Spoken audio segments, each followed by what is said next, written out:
ma maladie en elle-même s'est découverte probablement suite à un accident, puisque c'est une maladie assez rare et incurable, c'est une arachnoïdite lombaire, pardon, mais qui s'est déclarée suite à un accident. Ça veut dire qu'à ce moment-là, j'ai eu des douleurs dorsales, j'ai eu des difficultés de marcher.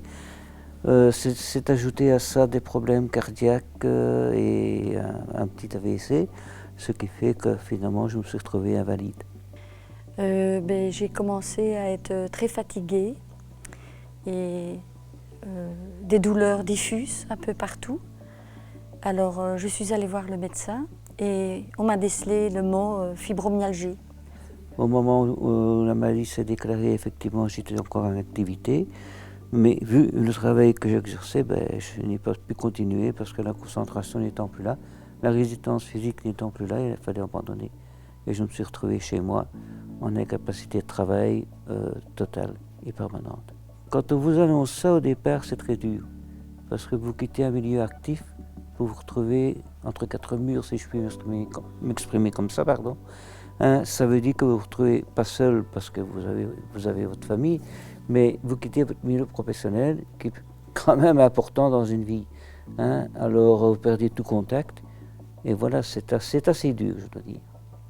Donc ma maladie a quand même influencé mes relations, mais surtout mes relations extérieures, du fait que j'ai perdu tout contact avec mes collègues. Votre milieu de travail étant quand même important dans une vie, vous vous retrouvez tout seul, mon épouse travaillait encore, et ça c'est assez dur quand même à supporter parce que elle partait au boulot tandis que moi je restais chez moi, en fait, c'est tout. Et puis finalement vous vous y faites. Et j'avais une occupation chez moi puisque j'adore l'informatique, ce qui m'occupait beaucoup. J'ai pu aussi m'occuper de ma petite fille, très important, et je crois que c'est ce qui m'a sauvé dans cette solitude. Et finalement, j'ai réappris à revivre avec le monde extérieur, quoi. En ce sens que j'ai participé à des activités, et notamment un voyage organisé par les invalides ici de la Mutuelle à l'époque. Et c'est à ce moment-là que j'ai fait connaissance avec le groupe Invalide. Mais moi, personnellement, au niveau de la fibromyalgie et de l'anxiété, mon épanouissement s'est créé en allant vers les autres, en faisant des activités. Alors je suis venue à une réunion à la mutualité chrétienne, et tout à fait par hasard, avec une affiche que j'avais vue sur une fenêtre, et je dis, bon, tu vas y aller, il faut que tu sortes, tu ne peux pas rester dans ce contexte de ton problème, je suis malade, 55 ans, qu'est-ce que tu vas faire? Plus de travail, parce que forcément on doit arrêter le travail. Comme c'est une maladie qui ne se voit pas, on a un peu des jugements, donc on se sent mal dans sa peau. Alors le fait d'aller à une réunion, j'étais à une deuxième, une troisième, et là j'ai fait des amitiés, je me suis instruite, parce que c'est des choses que je ne connaissais pas. J'étais péricultrice, j'ai commencé à entendre des conférences, puis j'étais vers les autres. Et puis pour finir, je suis devenue bénévole. Avec ce groupe, je réalise beaucoup de choses. Par exemple, on fait des activités, j'aide les handicapés physiques.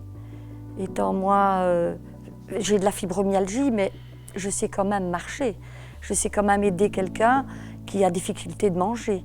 J'espère leur apporter une certaine expérience à vécu, leur montrer que malgré que nous avons des difficultés, même au sein de la famille, on peut s'en sortir, quoi. C'est surtout ça le but.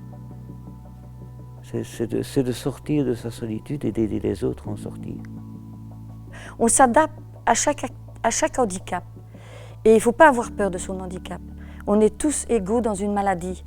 Mais chacun a son cheminement. Et le cheminement, tu l'attrapes en voyant les autres et en écoutant les autres. Ça, j'insiste parce que personnellement, moi, c'est ça qui m'a sauvée. Ma maladie est toujours là, mais elle a pris beaucoup moins d'ampleur.